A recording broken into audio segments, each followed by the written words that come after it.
ladies and gentlemen, the next half an hour. Your attention for Juliette Denny. Hi guys. Good morning. Lovely to be here with you today. So today I am going to be talking about a little bit about what we do at Growth Engineering and our passion for basically unleashing superheroes inside us all. So let me just start off by working out how the clicker works. Oh,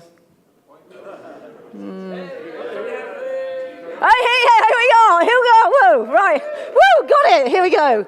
Right, so let's start with who we are and what we do. So this is me, and this is what I wear in the office, spandex, and I wear a crown.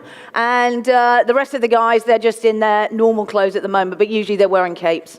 And what we actually do is we are really focused on trying to make the world a better place by providing online learning platforms and authoring tools that basically help large corporates really engage their learning community. And we do that through gamification, but we also do it through social and what we call epic meaning as well. And I'm going to be talking about that a little bit later.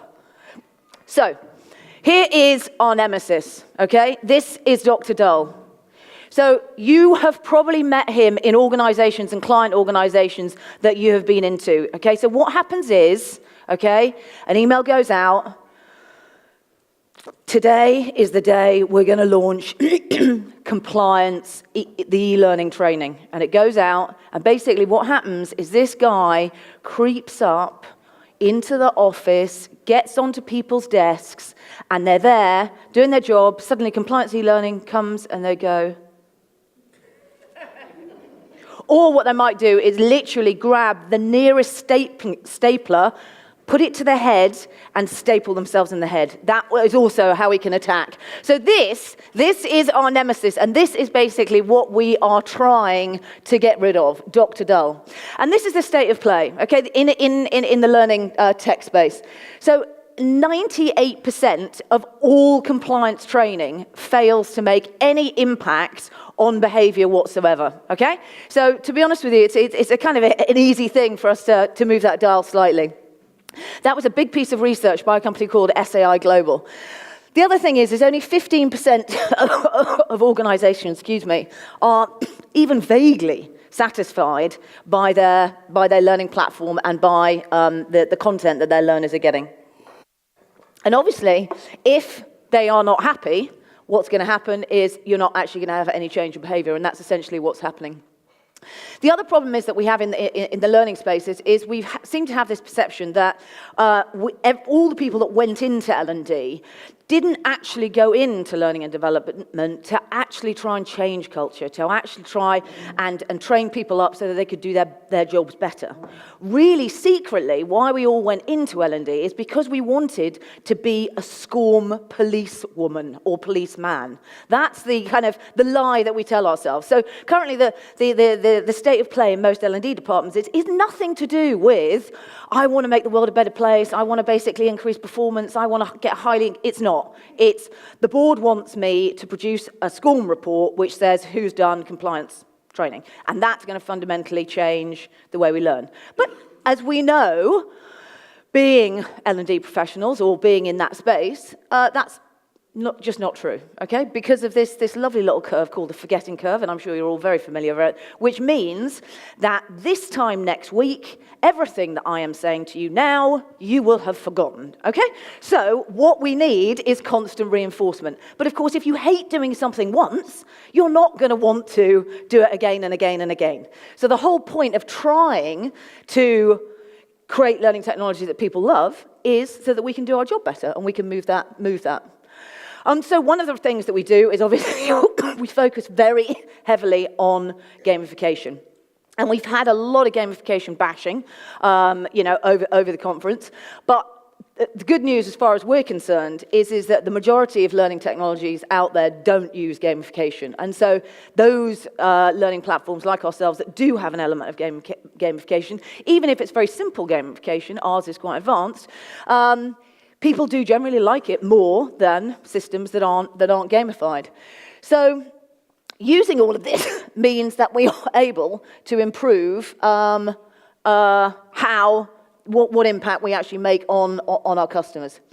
So the first challenge that we've got is we have got to battle the boredom, okay? If we want people to be learning every single day, we have to give them something that, excites and delights them, okay? And we can do that through using gamification, but we also need to do other things. There needs to be a reason for going onto the platform, so there needs to be an epic meaning, there needs to be narrative, and there also needs to be social, because without all of those things, ultimately, we are not going to be able to battle that boredom. What we want to do is when they go onto the platform, whether it's on their mobile phone or on their LMS, there needs to be some sort of novelty and some sort of excitement, not only just new content within the platform that actually allows them to get excited. So what we're trying to do with the gaming mechanics and with the social activity and with the epic meaning is we're trying to fundamentally change the way the brain works. We're trying to make increased levels of dopamine, all the stuff that makes us happy, excited, and warm. And why are we trying to do that? Very simply, because if we are feeling all those lovely, warm thoughts, we are more likely to be able to learn new things. And we're more likely to be able to recall them. So it's really important from a brain science point of view that not only is the information good that the learners are getting, but also that they like the way they're presented and they like the platform that they are, the content's being delivered on.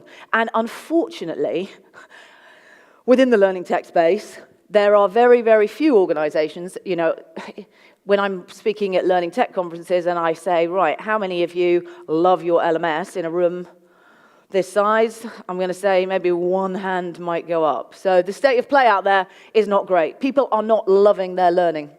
So what we need to do is we need to make them love their learning. We need to raise dopamine levels. We need to get them to release those endorphins. And we need to do that so that they talk about the impact of the learning. And they talk to people and say, you know what, that was really, really good piece of learning. It's really changed and helped me improve my job. So obviously it goes viral and there's a good feeling about it. The other thing is if they like it, obviously, they are going to be able to recall it more readily, and they're going to be able to use it. So the other thing is and this is probably kind of preaching to converted here, but the reality is that if we enjoy doing something, our brains are also more likely to be able to continually, when you're learning, the reality is that you are growing. So as soon as you stop learning, as soon as you stop wanting to learn, effectively, you're not growing, you're not getting any older. And this is where, again, gamification and a platform that people love can really make a big difference.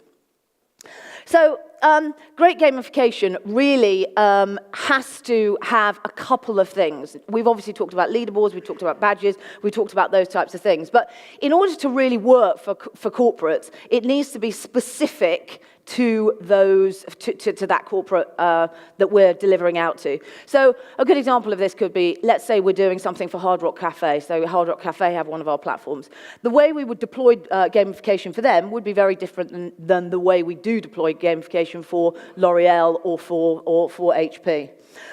So the reality is that gamification as well, we have found, is not powerful enough in itself. It needs to be surrounded by two other very, very important elements on the platform to work. The first is social. So collaboration, competition, all of these things, gamification only works if you have a strong element of social. And as we've moved forward, particularly with doing more and more stuff on mobiles, we're finding that social is the predominant way of actually driving the excitement for gamification. So the reason they're coming to the platform is not to get the gamification, they're coming for the social element of it. And that's been quite a step change from when we went from the LMS, where I guess people are, or the web version, where they're coming in, let's say, 5 times a day, whereas on the mobile, they might be coming in sort of 14, 15 times a day. So the kind of gaming mechanics that we've been using obviously badges, XP, all of that kind of good stuff. But one of the things that's been a major impact is the use of levels. So typically in the corporate learning space, there's no real conception of the idea of using levels to learn. But when we introduced levels into EE, so EE is part of British Telecom, so 25,000 learners, they had, obviously, an LMS before. And when we launched with them, the academy is called the Digital Academy, and it's about trying to get their frontline staff to have better levels of digital skills. So when we were talking to them and saying, when you're launching the platform, you're going to need maybe 10 or 12 levels. They actually launched the platform with enough content for what they thought was going to be a month. So they actually launched with only 6 levels worth of content, and that content was basically, delivered out within 3 days. So it was consumed by all the learners. So a massive difference. They just were not expecting the levels of engagement because of levels and because of the visual rewards and the social elements on the platform. So it is a change, it's a step change using gamification for a lot of large corporates. The other thing that we're seeing is the use of streaks. Obviously, we get a lot of our inspiration for what we do from great consumer technology. And we've all seen things like Duolingo and the impact of that Duolingo's had on people's ability to learn languages. Again, it's going back to this little and often. And we've seen streaks incredibly powerful. If you are trying to change behavior, let's say something like information security, it's a constant threat. You need to be going back into the platform to reinforce that piece of learning, but also to be sharing case studies in terms of, what's happening. So streaks we found incredibly powerful. And the other thing is streaks on the mobile phone. So very, very short, tiny blasts of content rather than massive, great pieces of SCORM content. Because the reality is that if you want somebody to change their behavior, it takes 66 days. So what we do need to do is we need people to be going in little and often in order to get that all-important, change in behavior and new. The other thing that we've started doing is peer-to-peer battles. So if I said to you, right, you are going to be tested by HR, and if you don't pass, then you're going to get in trouble with the SCORM police, that wouldn't really make you feel very motivated. It wouldn't make you feel very valued. However, if we create a question pool, and then we say, right, with that question pool, you can battle your colleagues, you are much more likely to want to do that. So we've found battles to be really very, very addictive. And again, what it is actually just testing and reinforcing the information. It's just the way we're delivering it. And again, we're delivering it in a gamified way that actually makes people want to learn, want to engage with it.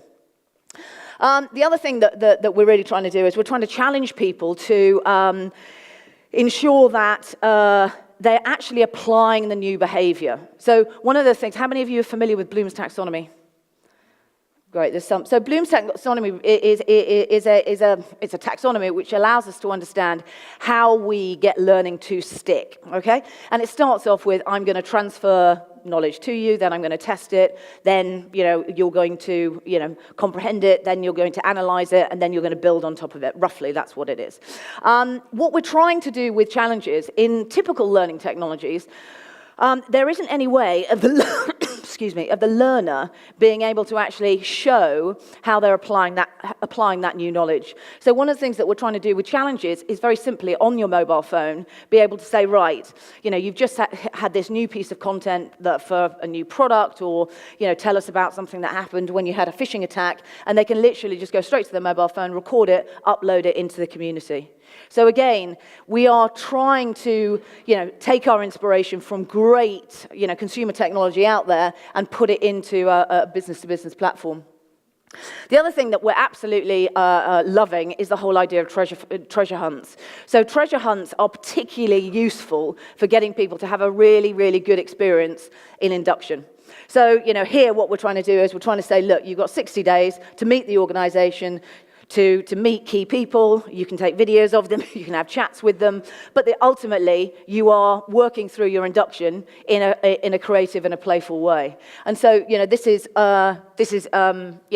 just an exciting and different way to get that excitement and delight and really reinforce your brand. So the other key thing is we do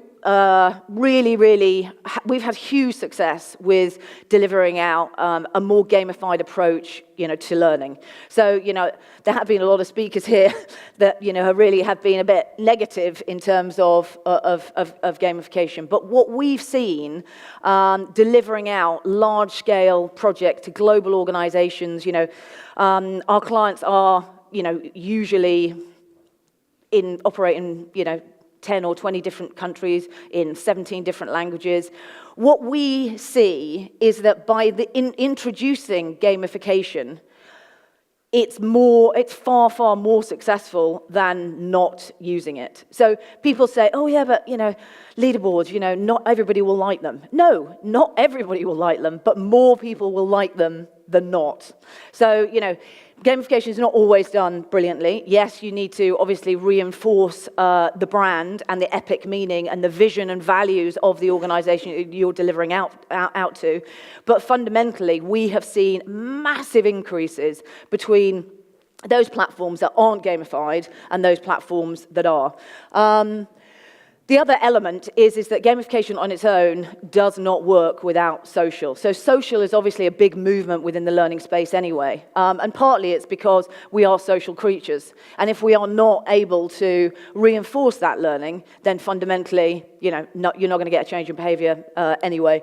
But social is a key part of the gamified strategy. So, we are very clear at Growth Engineering that there would be really no point in us gamifying stuff if there wasn't a large social element to it as well. And the other thing is this idea of epic meaning. So if we want to really get people to be passionate about our company and really engaged with the missions and values of the company, we have to be clear what our epic meaning is. There has to be something bigger than just, I'm going to do a piece of SCORM compliance. There needs to be something in and around that platform that is really exciting. So let me give you an example. For Hard Rock Cafe, it's not called the Hard Rock Cafe LMS, it's called the School of Hard Rock. For L'Oreal, it's not called L'Oreal's LMS. Learning platform. It's called My Beauty Club. So it's connecting the brand and the things that company is so proud of, and the reason why you want to be working at HP or Flight Centre, your love of travel. The Flight Centre one is called Compass. Is really this idea of having epic meaning. So you're going back to a platform that is not necessarily, the university or the LMS. It is a place that you want to go to because you feel connected and you've got that kind of epic meaning, running through the whole platform. And so interestingly, when we're kicking off new clients, we have a set of rules. The first rule is the word LMS is banned, and the second thing is the word e-learning is also banned as well. So just a couple of case studies in terms of what we've been up to recently. The L'Oreal case study is one that we're particularly proud of because it started off only with 2,300 learners. So this was across the Far East, so it was in 7 different languages. And the idea with the Beauty Club is to get people that don't work directly for L'Oreal. They work in their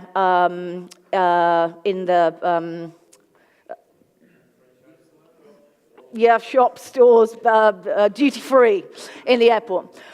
So they work there, and they're not a community. And so one of the key things about the app was really that not only were we able to deliver out bite-sized pieces of product information that was fully branded and looked really beautiful within, Lancome and Kiehl's and all of that, but also there was a real strong sense of community. And so one of the visions the team had from L'Oreal was, I want to make this app the app that the beauty advisors go into before they open up Facebook in the morning.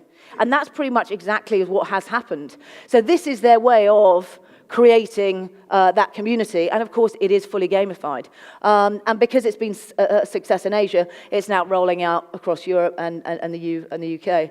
So just in terms of social posts, likes, unique sessions, it has been a hugely successful, learning technologies exercise, and nothing like they have ever, seen before in the past, because our approach in terms of using gamification and using social has been, very different. The next case study I wanted to share with you is the game case study, and we've actually got Craig, who we are lucky enough actually came to join us from Game, and he's now our head of product because he did such a great job, with this platform. So just a little bit of background in terms of Game. They actually came out of administration, and the levels of engagement were, quite low. Although people were passionate about, selling products, there wasn't enough communication going backwards and forwards, via stores. And what was really interesting about the Game case study is that although this was launched as a learning platform, it very quickly became the only platform that any communication went out to for stores. And this mixing of learning, communication, and all of those things coming to this one point has allowed not only the return on investment for this project to be huge, but it's also allowed learning to take priority within the corporate culture. And that's really what we want. We want that one place to go for what we're trying to do. Just in terms of this, absolutely fantastic stat. Sales training led to staff seeing a 94% uplift in their average basket size. And that's not just about learning. That is about learning and social and communication. Getting, a place, where people can actually go to get all of their information in one go. So, other stats, customer service training led to a 19% increase in staff praise. Within 2 weeks of launching, 98% of all the content had actually been consumed. So some really, really strong stuff there. The other thing that Craig did is not only did he have it in the virtual world, he also produced pins. So very much like, if you're going to, Hard Rock Cafe or wherever it is, people wearing pins, visible, what is wrong with me today? Visible, displays of basically what they were doing online. The other one is, another case study we did is EE. Now, EE is obviously part of the BT group, very, very corporate. They had a learning management platform, and they literally just got no traction. So, people were going in sort of once a year. And this is an absolute classic example of where something as simple as badges and levels really, really kick-started a whole new culture in terms of learning. And so one of the things that really, really did inspire their learners is the badge hunting. So I've spoken briefly about how they raced through all the content in terms of their levels and badges, and actually hunting for badges for new content. What that allowed the L&D team to see is actually there was a real hunger, not for learning that people had to do, but actually given the option and gamifying that process of actually hunting down badges, people were doing a lot more learning than they would have, otherwise done. So again, some 92% of learners have said that the LMS has basically improved what they're doing, and they're more, satisfied from there. So in terms of where we believe the future is going, there's obviously a lot of talk about stuff like AI and machine learning and all of that kind of stuff. But we are firmly wedded to the idea that just some basic, good, strong gaming mechanics and some reframing of the way people see learning and development is probably more likely, given corporate budgets, than anything that is going to be massive and transformational. So, one of the things is we just need to get learning technologies in a space that is a lot more healthy for the L&D community, because at the moment, the majority of the L&D community have a job which is more like being a police person than actually kind of, inspiring a new wave and a new culture of learning.